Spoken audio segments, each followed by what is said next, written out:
Welcome to another podcast. On an album that I've been avoiding. And I listened to and liked it that much, I almost went out and bought the vinyl for 25 quid, but bought the CD instead. So I was good. And so we're talking about The Nothing by Korn.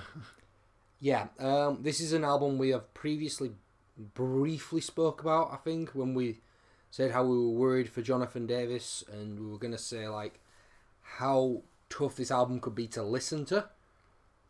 Yeah, we was not disappointed. Just briefly got on the album, because a lot of the notes actually go into each of a song, all together. Brief overview of feeling of the album. I think, for me personally, this could probably be... I don't want to overhype this, and it's going to sound like I am, but this could probably be one of the most important albums for the last 10 years for me. Just because of what it brings to the table, how it's been, how he sings, how he talks. This could be one of the biggest albums for me. And obviously, I'm more of a Korn fan than you. So this is a flip on the Slipknot album. So, yeah, I thought it was one of the best albums I've heard of the last 10 years. But for different reasons to, like, what I'd say was normally a great album. Normally I get great song after great song after great song. This is just lyrically brilliant. It's what it did as what Linkin Park did, or what the emo era of music did. It's not like musically it's Korn. Yeah. Like, one of the first things I put down was old school sound. They're like, now scrap that, it's Korn. It sounds like Korn. Yeah, which is something that I was very worried it wouldn't sound like. Because of the style that they've gone for, I thought this is not going to sound like Korn, so I might hate this. I'm just grateful it does sound exactly like Korn. Yeah, it sounds exactly like you'd expect Korn to sound, but it's what it does as an album. Yeah. It is what Linkin Park did when we were in high school. It's what Bullet did, what Mike did. Yeah. Old School Trivium did. Yeah. Like, that sort of stuff. So, you go into it, and the album starts with The End Begins. Yeah. Which is kind of a weirdly appropriate track name. Yeah, I mean, I know we did say that, like, on the Slipknot album, not to reference our old videos, of course, but we did say we wouldn't talk about intro tracks, because it's just a musical, like, 1.5, 2 minute thing. But I think this one was different, because this really set the tone for the album. Yeah, it As did. soon as you heard the bagpipes, and then you hear it kick in, you think, this is quite dark and quite eerie. I know where this is going, and I don't like it. And that's exactly what I put, and it also showed towards the end of it, where it had the sobbing in it, showed the distress of Jonathan's actual mind. Yeah, and that's just the beginning, and you think, okay, I know what I'm letting myself in for here. I mean, like I said, it's a pretty standard intro track. Yeah. I mean, you want your intro track to tell you what the album's going to be if you're going to do these. Now, I have a feeling that they probably will use that live. Yeah, like Wednesday will when Necro plays. I think he'll use that as the intro. Will he go into Cold? Probably not. He'll probably go into You'll Never Find Me. Which I don't think is going to be a bad mix. No. But I'd like to hear it sang in the order of the album. I think it would be a half. I don't think we could actually play it in some of this album in a set. I think we'd play a couple of songs, but I know the 3 that they've released have all been sung live. So there's not much to say about The End Begins, really. It's pretty standard intro track. I just appreciated the bagpipes coming back. It is one of those where it is a standard intro track. It sets the tone for the album. Actually gives you more insight in Deven Davis' mind, and it is also, like you said, one of those that they'd probably use as an intro to a song in a gig. Yeah. That led us to Cold. Which straight away I put old school sound in and might as well have crossed it out. Yeah, because I actually put Very Heavy by Korn standard, because Korn normally aren't that heavy, unless you're looking at like Blind and like second album. So it nicely brought back the old school version of Korn. But it was also, it flowed really well from the first song. Yeah, to say they're so contrasting, I was like, how are you so heavy? And the opener was so poetic, and you've kind of made this work. Yeah, the crossfading went into it really well. And it kind of makes you question why there was an intro track, why it wasn't on the front of there. But like I said, it might be for gig reasons. Yeah. With Cold for me, because it was a single that I didn't save to my phone because of emotional feelings. Yeah. And I tried listening to this in a different way that I listened to an album. I tried listening to this as I don't want to listen to an actual band. I want to hear what you're singing about. I want to know what you're feeling. And that's what made it hardest to listen to. But all my notes are regarding how he's feeling on each song. So I put, he's describing his own strength, non-existent. Yep. Expressing his true feelings and his sense of lost hope. I think you could also describe it as like the initial shock of what happened. Yeah. That is where it starts. It's like, it's a bit of anger. And then it's, why is this happening? I don't understand this. And that's what I think this song kind of says. I don't understand. Yeah. What am I trying to do here? It's a mixture of everything, of the anger, the pain, straight in one. Yeah. It's a tough listen. Especially if you like delve into the lyrics. Because I know lyrically it's not a nice... It's very dark. We actually searched for lyrics before the album came out, and then we listened to the song, looked at the lyrics, listened to the song again, and went, "Oh fuck." Yeah, pretty much. Yeah, "oh fuck" is definitely a word we both said many times. Can somebody put Jonathan Davis on Witness Protection, please? Yeah. Like literally, the more we will talk about this album, the more I'd personally want people to read the lyrics first before even listening to the album. Yeah, or at least listen to the song, read the lyrics, listen to it back. Yeah. Because at least then you can understand. Because, especially with this song, it's very hard to pick up the lyrics straight away. So you need to read the lyrics to understand this is what he's trying to tell me. Yeah, the way that these songs are produced, it's very hard to actually take apart the lyrics and finding what your favourite lyric would be from a song. Which one leads us into the... You'll Never Find Me, which... Yeah, which has now gone downhill in my books because of what you've just told me. I didn't want any videos for this album. No, there is a video for this now. I saw it yesterday on Kerrang. It's... The video, really, to be honest, I didn't pay that much attention. They're in a desert singing, so... Which I suppose goes with the alone feeling. It goes into the title track as well. Yeah. I put it blends well from Cold. I thought it was a good, nice change of pace. Yeah. And it kind of showed the variety of what Korn was trying to do. I thought it was really impressive. The only criticism I had, and we just had a discussion about this, you can tell by listening to this album, this was the one, that's what they're going to release. Yeah, it's like they got told by... Are they still time with Roadrunner? They are, yes. They are with Roadrunner. It seems like this is the one song where Roadrunner said, well, you haven't actually got a single. You need a single. Yeah, and I think maybe that's why this has got a video. Because maybe that's come from Roadrunner saying, look, we need to promote this album. We need at least a video. Yeah. So let's get one song that we can go video it. If there's any more of it, I would completely just write off his album. Because his album should not have videos. But yeah. I put 3 things down for this song. Yep. The level of dynamic showing his mental health. Yep. Like, I put that for most of the songs. Because that is what... That is the album. Yeah, literally, the level of dynamics in it, it shows you the sense of mentalness, the sense of hatred, the sense of calm. It shows you all his feelings and when he's feeling them, depending on when he's put the lyrics in. And I see the song as part lyrics, part what he's thinking. Yeah. Like, there's a good... Like, this is in every song pretty much as well. It's a good, like... Either the verse of a chord... The verse is more like what he's thinking, what he's saying to himself, what somebody's saying to him. Then the chorus is him responding. Yeah. I think this is one of them where... If you wanted to pick a Korn song to go, this is what's going to come on my iPod, this will come up and you'll be like, I want to feel something, so I don't mind this one. This is a nice... I can chill out to this one as well. Yeah. Whereas the other ones, you probably more have to be in the mood for. Yeah, or the mental state for it. Yeah. Shout out to iPod users, by the way. Yeah. We're still here. But I put it's actually a fan connection song. Like a lot of these songs, a lot of these songs are, but more to a standard state. Yeah. Like it's more of a typical connection song. It's not a song where you have to think about. Where you have to think about. Where you have to be in the sense of demise, the sense of lost, the depression sort of thing, like with some of the later songs. But this song is just like, it don't matter what what you're feeling. You can still listen to You can still listen to it, and you will still connect to it, because everyone has felt like this album at some point. Yeah. It doesn't matter how old you are, it doesn't matter who you are. Everyone has felt like this album at some point, and You'll Never Find Me is the one connection song that everyone will have regardless of feeling.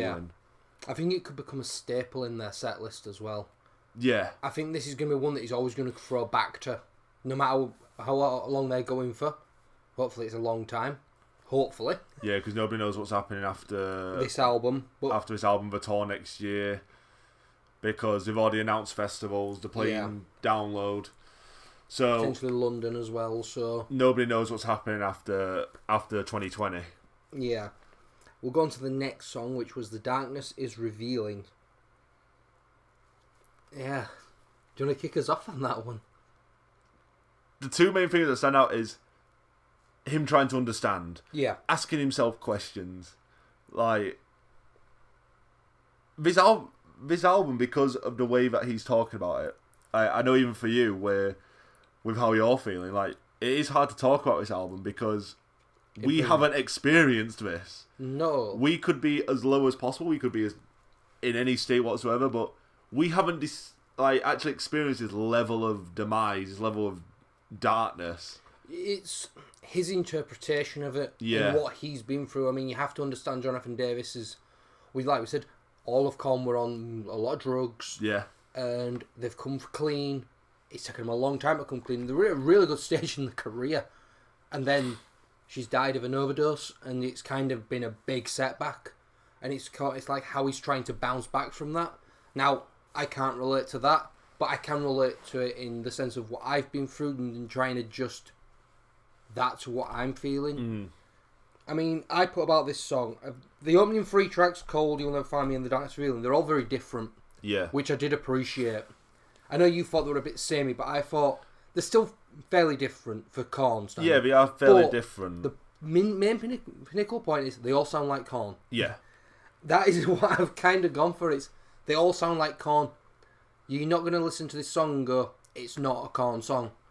Which is what I desperately thought they was going to become. I put it down as, like, compared to track 1 and 2, regardless of it being a bit samey, being Korn, it was strangely calm in places compared to the first 2 tracks. Yeah. Like, in places where it would kind of be like, right, I'm just sat here. Well, I actually put in, it kind of furthers your point, I put it's an extremely enjoyable tone. Yeah. I don't know why it was somewhat soothing and like enjoyable just to go, there's a bit of calm here. Yeah. Like calm before the storm, that's kind of what you kind of take from that. And something else I will put on that, and this is a very big staple on the album as well, because the next song, there's a hell of a lot to talk about in the next song, but this is where the first showing of their use of multi-track comes into it. Yeah. Like, the way I think this album's gone anyway, multi-track on the vocals makes it so you are understanding his head, I would say. Yeah. It's the way his mind is working, like the voices in his head, the demons possessing him, the demons clouding his mind. Like, that is the way that multi-track is working in this album, I reckon. Yeah, I agree with that. I've actually referenced that a bit later on, and it's more, I describe it as it's like a war. You've got himself and this demon he's trying to get away from, and it's just back and forth, back and forth, back and forth, all through this album. Like speaking to his own conscience. Yeah, but the demon's really him. Yeah. This is getting a bit off topic, but if you ever get a chance, watch The Babadook. It's not a great film. No, it's not. But the concept of it is the demon's created by themselves, and that's what The Babadook is. It's a demon that's created by himself, and I thought, this is kind of what Jonathan Davis is talking to. He is talking to The Babadook. And that's where it's a creation of his own mind, and it's the demon that he's trying to kill, but he can't. Maybe the demon that he's speaking to, like the demon himself, is the Jonathan Davis he left behind. Yeah, which I would like to go on to later on, because I did make a point about that. There's a lot of points about his past in this, because it does show later on in the album. Shall we move to idiosyncrasy? Otherwise, we're never going to get through this. Now, this actually leads on to what you were just saying, Ben. because a lot of this album is talking to demons or talking to himself. Yeah. Now, in this song, he's speaking to somebody, don't know who that somebody is. Yep. But at the same time, with question decisions, asking the question why, and with the bridge in this song, he's letting all his anger out on God. Yeah, I mean, I put this as like...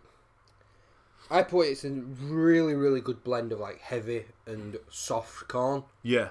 I mean, I actually put musically, it's very, very simple what they did. Yeah. But stupidly effective.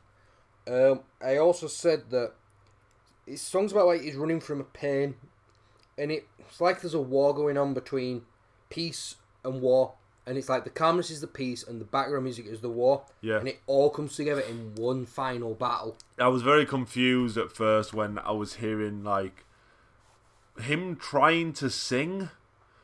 Then can't over this heavy. Yeah. And I think that's maybe where you could like relate it to the heaviness is the demons trying to overpower him. Yeah. Which is a really weird way to look at it. But that's the way it's been mixed. That's though. the way it's been done. I think it's absolute genius. So I have to give him full credit on this one. I didn't even realise that until I actually thought about it more, because there were times where like, is there something wrong with your speakers? I can't hit lyrics. Yeah, but that's how they've done it. I mean, I've listened to this through headphones. I mean, I think I've listened to them about 5 or 6 times now. Mm. And every time with that song, it's... I can't hear this properly. And then you realise, no, it's because there is a war. And the background music is trying to overpower... And I think it's his power struggle with his own mental problems and how to deal with this pain. Yeah. I did find it, like, it made me think quite a lot, that song, because I have a religious family. Like, my grandparents, both sets are Christians, and I kind of, like, my granddad will straight up like dismiss the album because of what it is and what it's promoting. But I kind of want to get him to sit there and listen to that one song in general, because it's that everyday argument that people have, regardless of what it is, whether it be war, whether it be cancer, disease, destruction, anything, of if God is all good, why is this happening? Yeah, and I think that's kind of what he does talk about in this album. Yeah. We'll move on to the Seduction of Indulgence. It's a filler track. This is that filler track. This is the filler track. I actually wrote more for this than I did for most of the songs. Yeah, because we don't like talking about filler tracks because they're normally only about a minute and a half long, and to be honest, they don't really add anything. I mean, I will put it back to the Slipknot album of the elevator music. The elevator music, yeah. But this was creepy. It's like... This had to be in there. There's this one and the Wednesday one, which we will be talking about, and hopefully have that up the day before the gig, which is tomorrow. This will probably be up what we actually could do is we could do it after the gig, then we could maybe reflect on the gig itself as well. We will do that in a separate thing. But this one here, because I reference this one back to the Wednesday one, because the Wednesday one is like a story, whereas this one it's a musical mess, it's mixed up, multi-vocal track, percussion and strings, and him just going to town on how he's feeling and thinking the worst things possible. Like, he's trying to suck out everything that's clouded his mind, that's made his mind black, that's made his soul and his heart black. Like, it's the one filler track, if I was going to save an album, I would keep. Yeah. I think this is an essential filler track for an album. It could be essential track just in general. You could listen to this as a track on its own.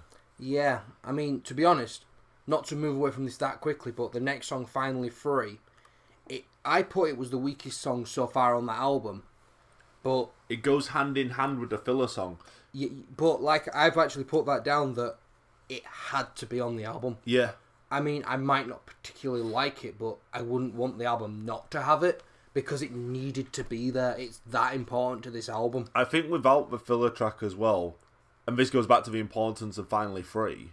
Yeah. Without the filler track, Finally Free is kind of pointless. Yeah, and that's why it needed to build. I mean, that chant in that song is nothing short of mad. Yeah. That is a man falling into madness. That is... I mean, I'm not going to say what he says because some of it is very disturbing, but you can sort of see some of the thoughts that people do have in that state of this, and it's just a chant, repeat. But then Finally Free sort of says, I'm kind of free from that now, but it's still in the background, and it's... And this was the one that was refreshingly different. It was refreshingly different, but like I said, it wasn't a song that I would particularly rate. Probably after a few more listens, yes, I will, but the album needed it. Yeah, like, a lot of people may listen to what we're saying and go, oh, you're just saying that you're bored of Korn. Like, no, it's not that we're bored of Korn. It's the fact that with how Korn are and with how new metal is, you can only listen to so much new metal at once. It's like any genre, that, though. It is, but with how samey a lot of new metal is, it's all drop beat, it's all E string playing. Like, you can only listen to so much of the same stuff. And it's the same with death metal, that you can in one sitting. So, with having a song like Finally Free, which is refreshingly different, it breaks the album up. It makes the album more enjoyable, so you're not sat there. And regardless of how much I've listened to At the Gates recently, I have realised this with that. I realised this with Death as well. Like, you're going to sit there and you're going to listen to a full album that's a similar sort of riff every song, a similar sort of tone every song. But with this, even though new metal is exactly the same, Finally Free breaks it up so it isn't all the same. And it also leads on to the rest of the album being more adventurous and being more creative. Yeah, because the next single after that was Can You Hear Me, which was released, but this one is another one that's really different. Yeah. This is something very different for Korn. I've known Korn do some softer songs like Alone I Break, which is probably my favourite Korn song. There's that, and there's Black is the Soul, which you could probably arguably relate to this song. But this is probably the true ballad of that album.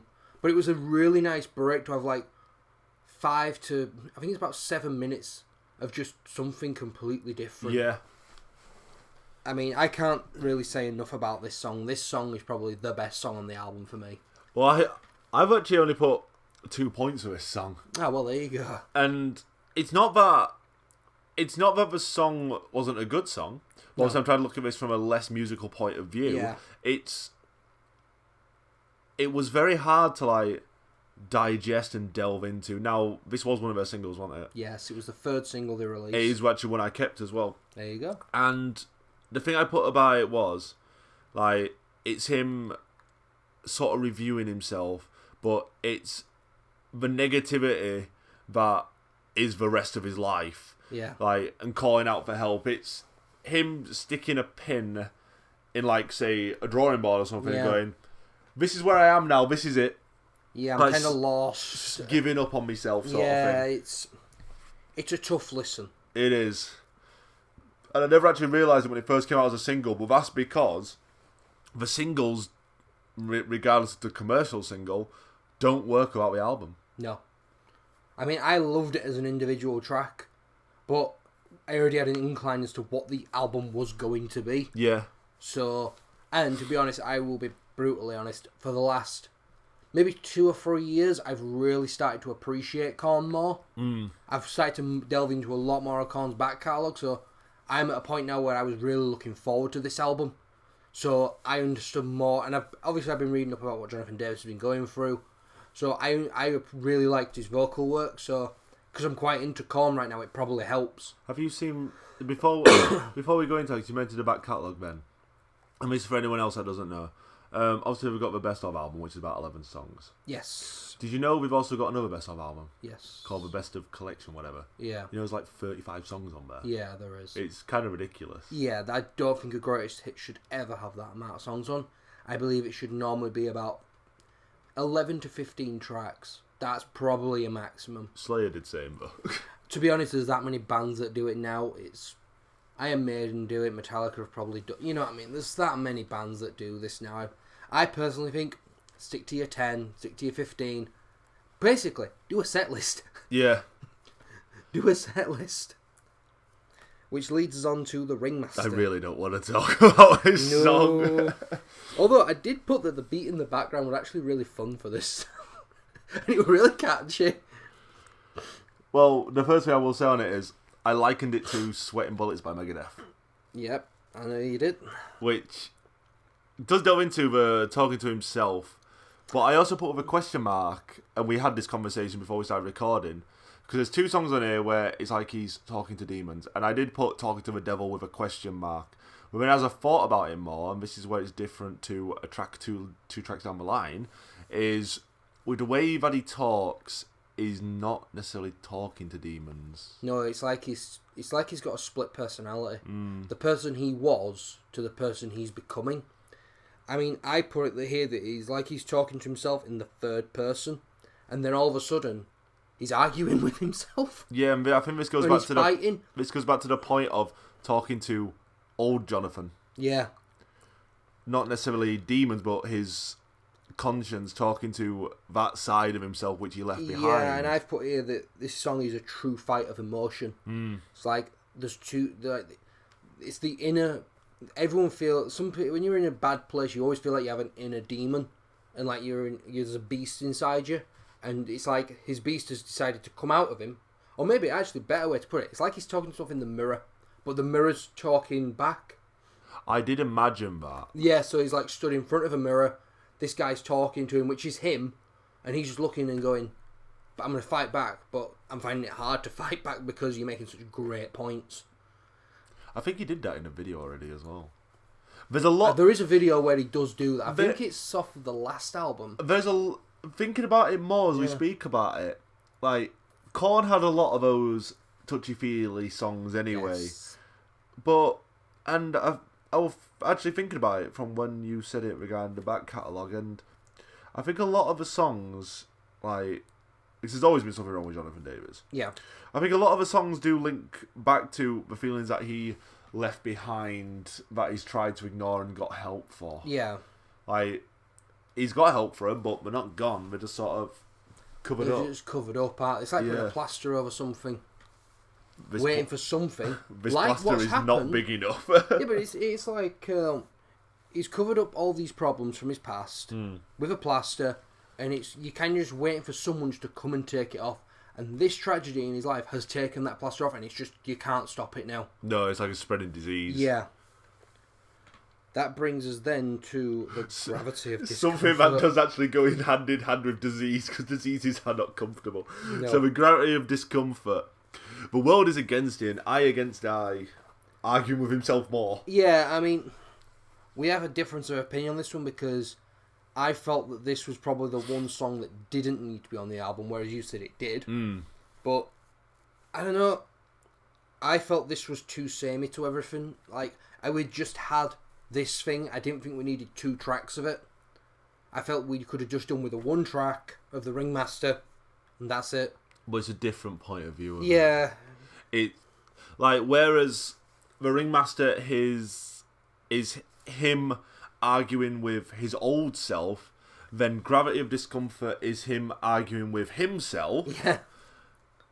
And I think actually then Harder actually then goes into him, except fighting the new me. This is what it's I was like about 3 to stages say. of people in 3 songs. And I think every song blended in together as well, didn't they? Like, yeah, in some weird, eerie way.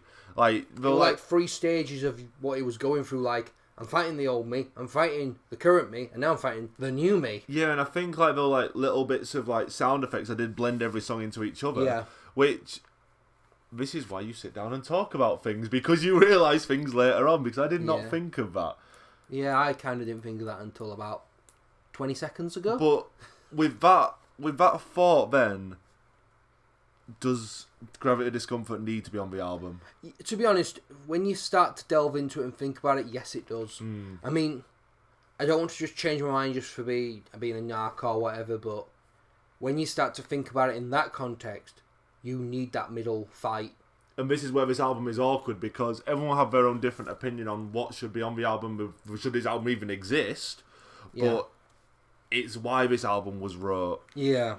And it does actually make a good point that you don't have to change your mind on it, because if it was a standalone track, it doesn't need to be there. Yeah. But be put in hand with Ringmaster and the next song, Harder, it does need to be there. Yeah, I mean, I liked Harder. It's like he's accepting the fate of the pain, and it's like, right, I need to fight. I'm fighting it, but I'm accepting it at the same time. Like, I'm accepting who I'm becoming, but I'm also still trying to fight and keep the old me. Yeah. And it's like that clash of, I want to be me, but I can't be me. So I'm going to fight the new me, but I'm going to accept it at the same... It's a really confusing battle, but it is something that people have been through, and like I've been through, and other people have been through. Yeah. It's like the whole describing his darkness. Yeah. He doesn't know who he is anymore. And basically arguing with the demons, where it's another song where the multi-track shows like who he's talking to, and musically this song just totally shows his mental state, because there's the multi-track on the vocals, there's the heaviness of Korn, Yep. and there's the calmness of what the hell is this? Yeah. I mean, and it also leads to like, it just leads to this big end of like, this is it, I'm fighting this, and it's like, calm again. But he's done it so poetically, you're like, you can't be nothing but impressed by it. So I did notice a bit of the end where he was reacting to his own feelings the whole bit, where yeah, I think he's sobbing like at the end of it. He's finally losing his mind. Yeah, saying, why me? Yeah. Like that, like I mentioned a couple of times that this album, like in certain places, whether it be the multi-track or whether it be the little bits of end of tracks, but it did actually make me feel unwell just because of the feeling that it puts on you. And it's like you said, you know, even if you haven't been through it, something recently, it brings up that emotion from sometimes years ago. Yeah. Whereas people who've been through it recently, it's bringing it back up, bringing up things that you don't really want to think about, and talk about. So I felt myself feeling a bit ill. My stomach actually felt like I was being I had to actually move because it felt like my stomach was being pressed down, and I started getting like hot sweats from it. Like I don't know what it was. I don't know why it was doing this, but it was doing it. Yeah, we both just looked around. We heard that random bang. Yeah, random bang. Jonathan Davis is coming. Yeah. This loss. I actually thought this is lyrically unbelievable. Head versus self. Yeah. It's how he has lost everything, and he can't be who he once was, so he's sort of accepting it. Oh, but he's not. He's still trying to fight this, but he's like, I'm accepting I can't be who I was. I'm going to have to change, but you're trying to keep elements of yourself. He's telling himself that he's never going to be happy again, but he also wants to drag himself back to when he was happy. He's like, I'm never going to be happy again, but please take me back. Yeah, and then there's a little bit at the end of the song where I likened it to like a really joyful tune where he seems really happy.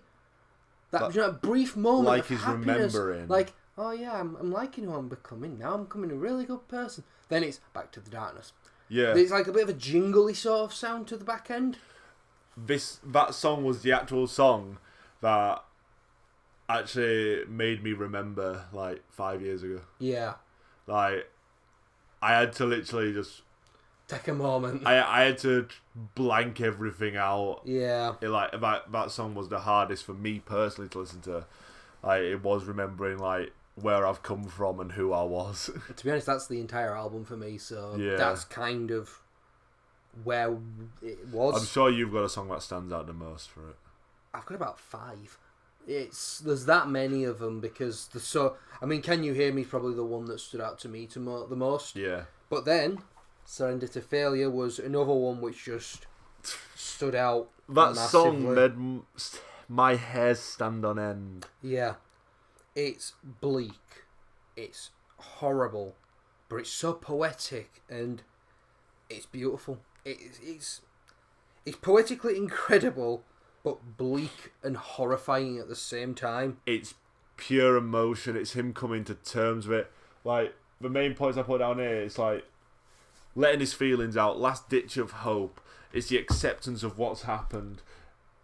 Accepting he's failed as a person to... But at the same time, him turn around, like... Because there's a song on this album where it's like, this is my fault. And there's another song where it's like, this is my fault, but it's also your fault. And this last song is him going... I've failed as a person. I've failed as a person, but it's not my fault. Yeah.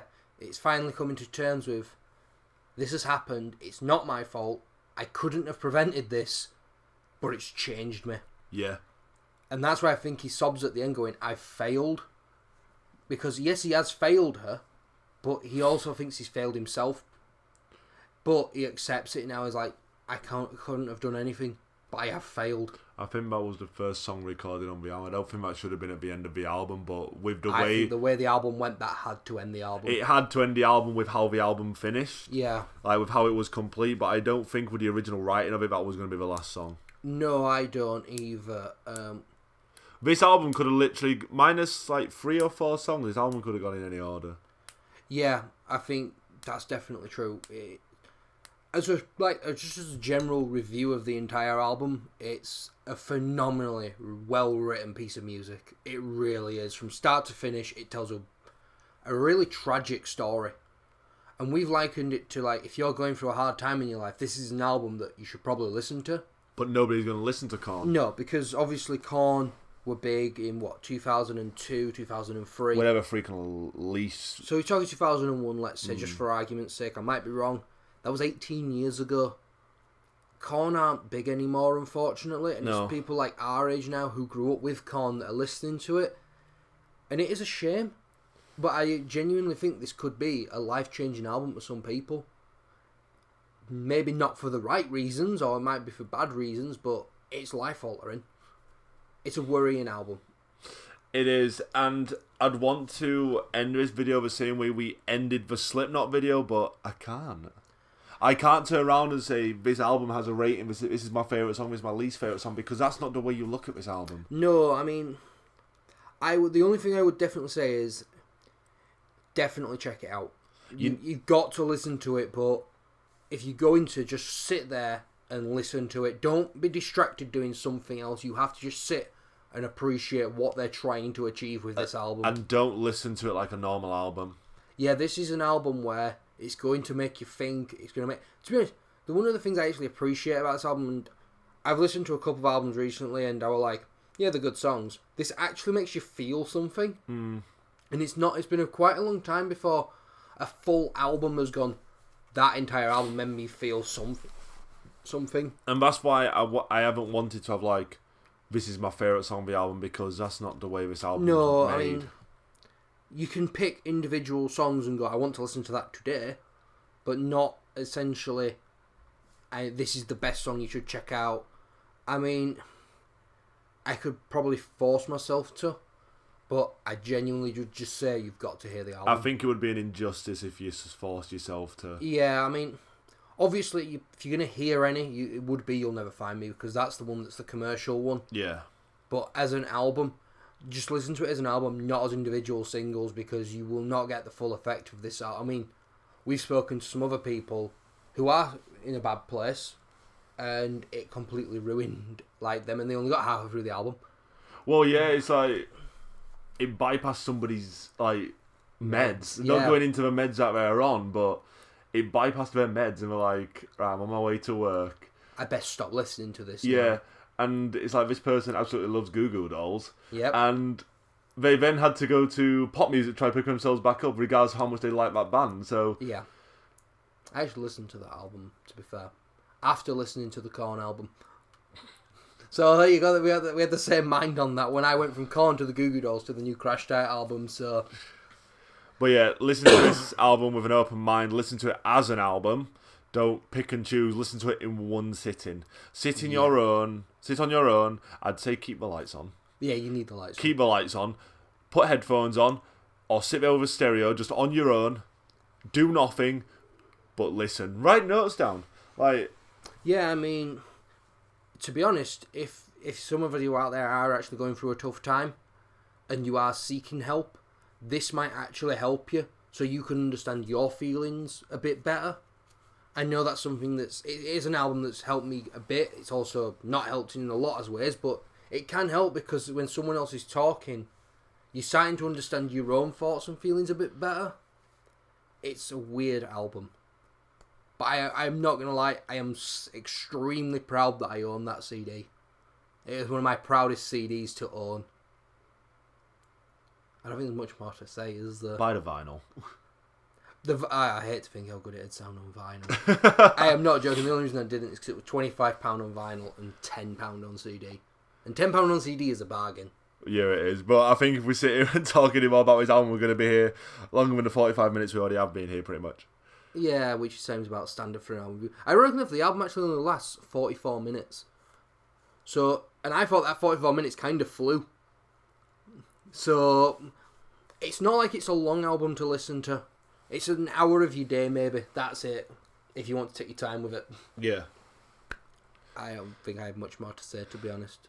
I tried to avoid speaking about it because we can go on for ages about this album because there's so much to it, but people need their own opinions on it. Yeah, we would appreciate if you put in the comments just your opinion on it, because it'd be interesting to talk to some other people about this album.